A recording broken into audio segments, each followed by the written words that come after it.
log 10 1 होता है, this is minus x. तो यहाँ से क्या आया, x is equal to minus log of h plus, और x क्या है, हमने यहाँ लिखा हुआ है pH है, तो यानी pH क्या होता है, ये फार्मूला यहाँ से आता है minus log of h plus. इतना आपने देखा, इससे मतलब नहीं है, अभी यहाँ क्यों मतलब नहीं है इसको मैंने हटा दिया, देखिए यहाँ से। तो pH के कभी क्वेश्चंस में कुछ जनरलाइज चीज़ें हैं वो आपको आनी चाहिए कि साहब यहाँ पे आपने कहा कि अगर H प्लस आयन कंसनट्रेशन, देखिए यहाँ लिख रहा हूँ मैं, और ये pH, H plus ion concentration 10 to the power -1 है, आपने यहाँ रखा 10 टू पावर -1, माइनस बाहर आया प्लस हो गया, और log 10 1 हो गया, तो pH 1 हो गया। ये आप लोग जानते होंगे। 10 टू पावर -2 है तो ऐसे ही pH 2 हो गया। 10 टू पावर -3 है, ऐसे ही pH 3 हो गया। ऐसे ही ये 10 टू पावर -7 है तो pH 7 हो गया। 10 टू पावर -8 है, pH 8 हो गया। ऐसे ही 10 टू द पावर -n है तो pH n हो गया। ठीक, इससे दो चीज़ें हैं, दोनों ओर से होता है। देखिए कैसे, यानी pH 3 दिया हो, if the pH is given as 3 तो H प्लस आयन कंसोनेशन क्या हो गया, 10 टू पावर -3 हो गया। ध्यान रखिएगा, pH n दिया है तो H plus ion concentration 10 to power -n हो गया। ये आपको ध्यान रखना है। तो अब यहाँ पे क्या है, जितना H प्लस आयन कंसनट्रेशन आप देख रहे हैं कि ज़्यादा होता जा रहा है। देखिए 10 टू पावर -8 में pH 8 था, अब 10 टू पावर -7 कंसनट्रेशन, ध्यान दीजिएगा आप, pH क्या है 7, यहाँ पे क्या हो गया, ये न्यूट्रल हो गया। pH 7 में आपने देखा हुआ है कि साहब ये न्यूट्रल होता है, पहले की वीडियोस देखिएगा।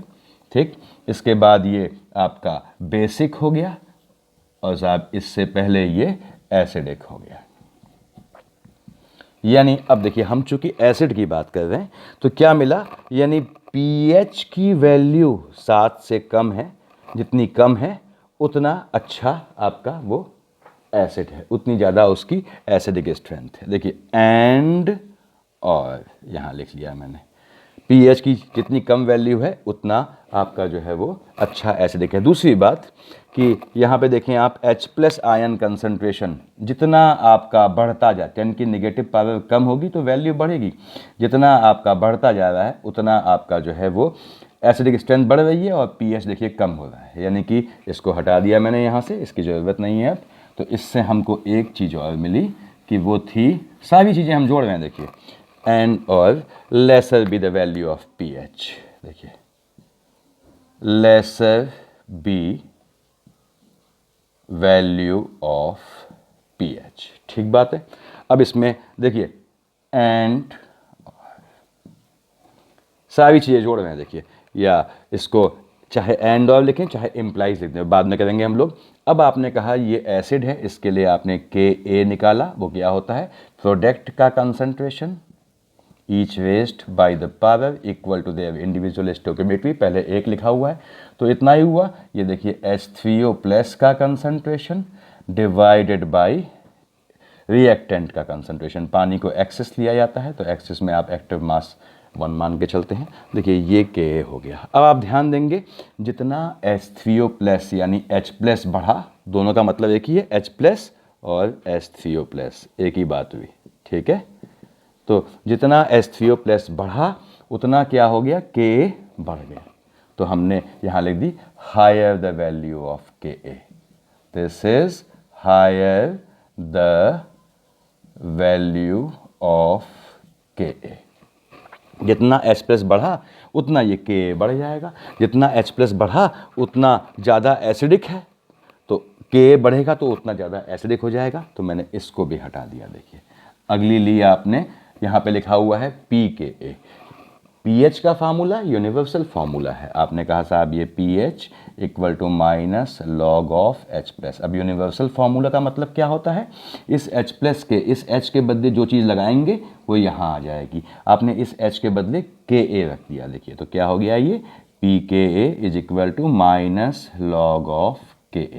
अब ध्यान से सुनिएगा, जितना Ka की वैल्यू ज़्यादा होगी नेगेटिव वैल्यू क्या होगा, ये वैल्यू देखिए जितनी ज़्यादा है लॉग Ka की वैल्यू उतनी ज़्यादा होगी, माइनस लगा है यानी वैल्यू उतनी कम हो गई, तो pKa उतना कम हो जाएगा। तो यहाँ पे फिर लिख दिया आपने एंड और lesser be the value of, lesser be value of pKa। अब इसकी ज़रूरत नहीं है, नीचे हटा दिया मैंने। ध्यान दें आप, उतना ज़्यादा more be the acidic strength, more will be acidic strength, उतनी ज़्यादा आपकी एसिडिक स्ट्रेंथ होगी। फिर सुन ले, अब एंड आपने इसका स्क्रीनशॉट ले लिया, एंड और लगा रहने दीजिए, आप चाहें तो इसको हटा के ऐसे लिख दें इम्प्लाइज दैट, क्योंकि इन सब का मतलब एक ही है, इम्प्लाइज दैट। देखिए यहाँ पे implies that, again implies that, यानी H+ आयन कंसंट्रेशन जितना ज़्यादा होगा या pH जितना कम होगा या Ka जितना ज़्यादा होगा या pKa जितना कम होगा उतना ही अच्छा वो एसिड होगा, उतना ही उसकी एसिडिक स्ट्रेंथ ज़्यादा होगी। अब इसको बेस के टर्म में आप लिख सकते हैं, यहाँ लिख ले रहा हूँ, देखिए शॉर्ट में लिखूँगा ताकि टाइम कम लगे, मोल बी OH- कंसंट्रेशन, ठीक बात है। जितना OH- कंसंट्रेशन हुआ, यानी आपने कहा, आप ध्यान दीजिएगा, OH- कंसंट्रेशन जितना ज़्यादा होगा तो क्या हो गया, वो उतना ज़्यादा बेसिक हो गया। बेसिक में क्या होता है आपका, उतना pH बढ़ जाएगा। अगर हम pH की बात करें, देखिए मोल बी pH, अब pH बढ़ गया यानी lesser be POH, lesser be POH, यानी अब बेस है, देखिए more be KB, more be value of KB, value of KB, यानी आपका लेसर बी द Kb, यानी साहब उतनी ज़्यादा बेसिक स्ट्रेंथ ज़्यादा होगी, more be the basic strength. Obviously we are talking about a base over here. तो ये दोनों, इसमें एक भी चीज़ ध्यान है आपको तो आपको ज़रूरत नहीं पड़नी चाहिए, आपने इसका स्क्रीनशॉट ले लिया होगा।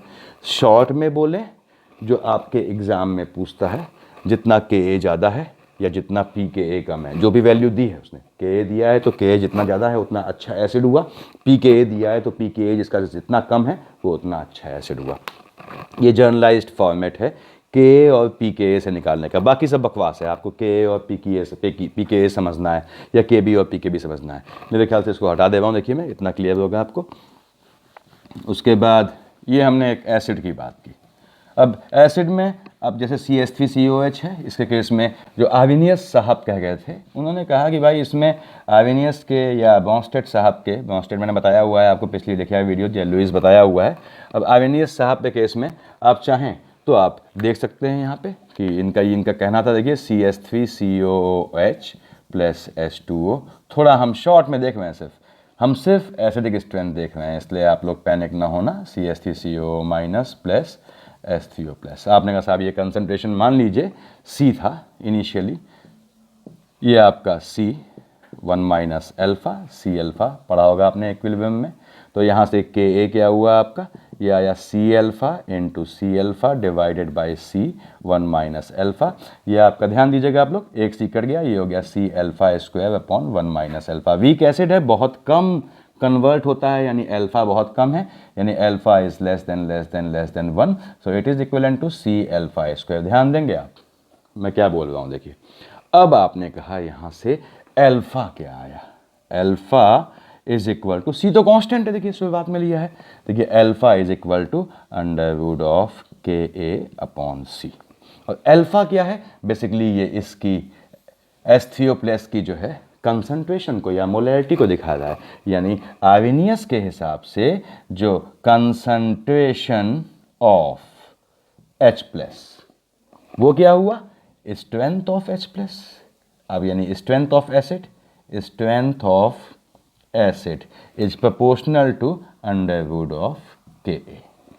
किसी भी एसिड की strength under root of Ka, यानी स्क्वायर रूट ऑफ उसका जो है, जो इक्विलिब्रियम कांस्टेंट का एसिड फॉर्मेट है, यानी इक्विलिब्रियम कांस्टेंट फॉर एसिड, तो उसके जो है प्रोपोर्शनल होती है। इसको हटा दे रहा हूँ देखिए यहाँ से मैं, ठीक। इसका मतलब आर्वेनियस साहब को कभी लगाने की ज़रूरत पड़े तो आपको सिर्फ एक चीज़ या ध्यान रखनी है बच्चों, वो मैं यहाँ लिख दे रहा हूँ। यानी अगर दो एसिड लिए तो आपने डिवाइड कर दिया, देखिए यहाँ पे ये हो गया साहब acidic strength of first acid divided by acidic strength of second acid is equal to under root of Ka1 upon Ka2। पहले का जो कांस्टेंट है डिवाइडेड बाय दूसरे का कांस्टेंट, इक्विलिब्रियम कांस्टेंट है, एसिड में Ka लिखते हैं, बेस में Kb लिखते हैं, वाटर के केस में Kw आ जाता है, आयनिक में Ki आ जाता है, ठीक। तो ये आपका नॉर्मल जर्नलाइज्ड फार्मूला है। तो मेरे ख्याल से इसको मैं हटा दे रहा हूँ यहाँ से, इसकी ज़रूरत नहीं है अभी। अब दो तीन हल्के फुल्के सवाल जो आपके यहाँ पूछे हुए हैं, जैसे इसने एक बार पूछा था, यहाँ लिख देता हूँ देखिए, pKa वैल्यू फॉर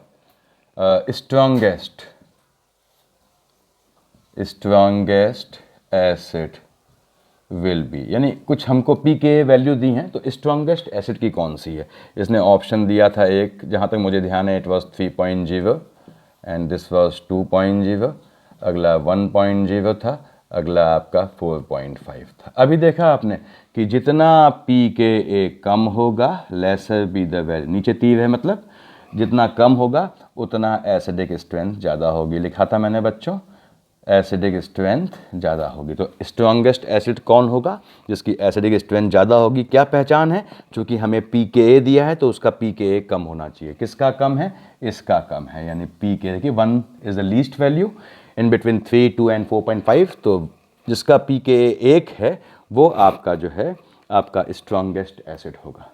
अगर उसने Ka की वैल्यू दी होती तो Ka जिसका हाई होता है हम उससे निकालते, बताया था मैंने आपको। इसको मैं हटा दे रहा हूँ फिर से।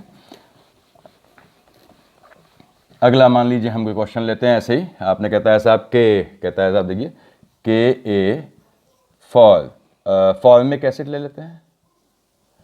आपके यहाँ पूछे हुए सवाल हैं देखिए, and acetic acid given as respectively दिया हुआ है इसने, मान लीजिए दिया हुआ है 1.77 इंटू, जहाँ तो मुझे ध्यान है 10⁻⁴ था, एंड 1.75 इंटू 10⁻⁵। ये है देखिए, ये कहता है साहब आपका ऑर्डर ऑफ या रेशियो ऑफ एसिडिक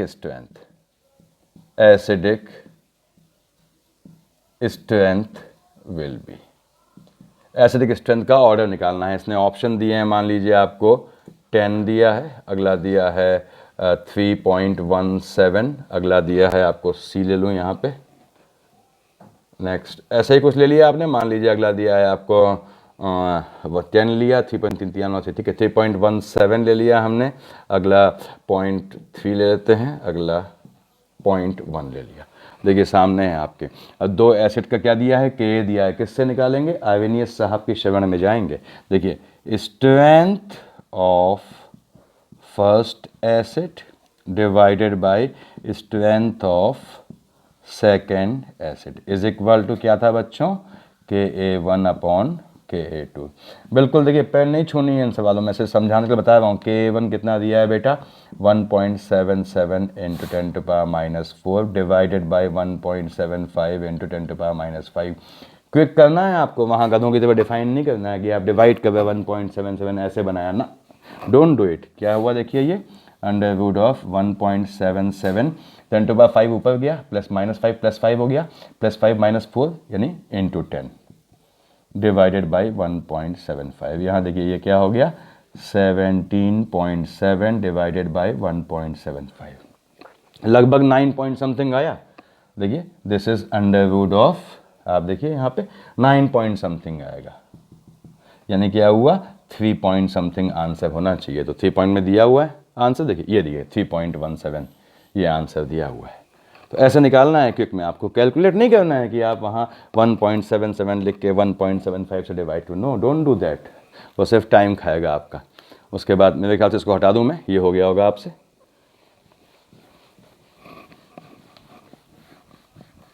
तो आपको क्विकली करना है, आपका टाइम बचना चाहिए।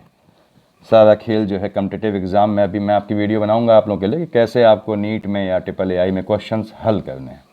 जब आपको कैसे how to make intelligent guess, जब आपको 2 ऑप्शंस में डाउट हो तो कैसे आप करते हैं। जैसे मैं बताता हूँ, हमेशा याद रखिए कि कभी किसी ऑप्शन में आपको लॉग की वैल्यू दी हुई है क्वेश्चन में, और वो वैल्यू अगर आंसर में है तो 101% आंसर वही होता है।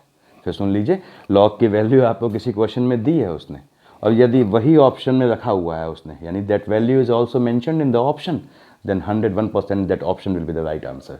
तो ध्यान रखना है आपको। खैर अभी ये क्वेश्चंस अपने हिसाब से कीजिएगा, इसका मतलब ये नहीं है कि आप इसमें जो है हाँ लॉग देखा आपने वैल्यू है तो टिक लगा दिया। अब ये कहता है साहब लोएस्ट pH इज ऑफ, किसका लोएस्ट pH है, पहला दिया है जी, हम pH का क्वेश्चन नहीं कर रहे हैं, याद रखिए हम एसिडिक स्ट्रेंथ का ही कर रहे हैं। pH के लिए मैं अलग से बनाऊंगा आपके लिए।